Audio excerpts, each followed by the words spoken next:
లూకా సువార్త 6వ అధ్యాయము 18వ వచనాన్ని మనం చదువుకుంటే,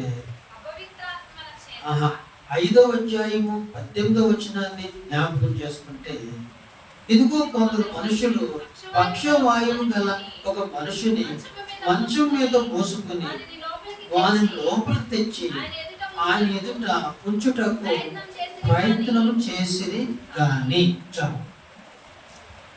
అక్కడ స్థలం లేదు, అవకాశం లేదు. కాబట్టి ఏం చేశారు వాళ్ళు ఏం చేశారు? ఇంటిలోనికి వెళ్ళటానికి అవకాశం లేక ఏం చేశారు? ఇంటి మీదకి ఎక్కి వెక్కిలు ఎప్పి మంచంతో కూడా లోపలికి దించారు. దించిన వ్యక్తితో యేసు ప్రభువు వారు ఏమన్నారు?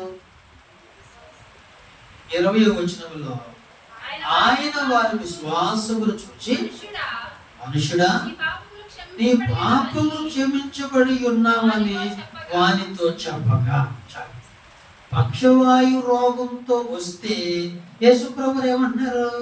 నీ పాపములు క్షమించబడును గాక అన్నాడు. నీ రోగము పోవును గాక అనలేదు. ఏమంటాడు? నీ పాపములు క్షమించబడును గాక అన్నాడు. అంటే అర్థం ఏంటి? ఈ వ్యక్తికి ఈ పక్షవాయువు రోగం కన్నా పాపాలే భయంకరమైనవి అని యేసు ప్రభు తెలుసు. ఇది మీరు గుర్తుపెట్టుకోవాలి. మనకు వచ్చే రోగాలు కంటే మనలో ఉన్న పాపాలే ఘోరమైనవి. ఇది మీరు అర్థం చేసుకోవాలి. రోగం వస్తుంది, పోతుంది, పెద్ద సమస్య కాదు. కానీ పాపాల ద్వారా వచ్చే సమస్యలు, కీడులు మాత్రం చాలా ఘోరంగా ఉంటాయి.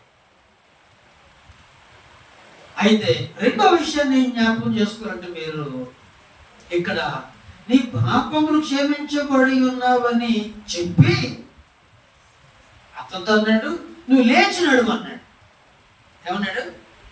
నువ్వు లేచి నడువు. 25వ వచనం, వెంటనే వాడు వారి ఎదుట లేచి తాను పండుకొని ఉన్న మంచము ఎత్తుకొని దేవుని మహిమ పరచుచు తన ఇంటికి వెళ్ళెను. హల్లెలూయా, హల్లెలూయా. అంటే రోగం పోయిందా? స్వస్థ వచ్చిందా? ఇది మీరు గమనించాల్సింది. రాత్రి మీరు మీ తప్పులు, లోపాలు, లోట్లు ఒప్పుకుంటూ ఉంటున్నప్పుడు మీ దేహాల్లో ఉన్నటువంటి రోగాలు పారిపోతాయి, బలహీనతలు పారిపోతాయి, తొలగిపోతాయి, స్వస్థపరచబడతాయి. నొప్పులు కానీ, రోగాలు కానీ, బలహీనతలు కానీ ఏమి ఉన్నా మీరు ఒప్పుకునే కొలది, పశ్చాత్తాపడుతున్న కొలది, క్షమాపణ అడిగే కొలది మీకు తెలియకుండానే మీ శరీరాలకి స్వస్థత కలుగుద్ది.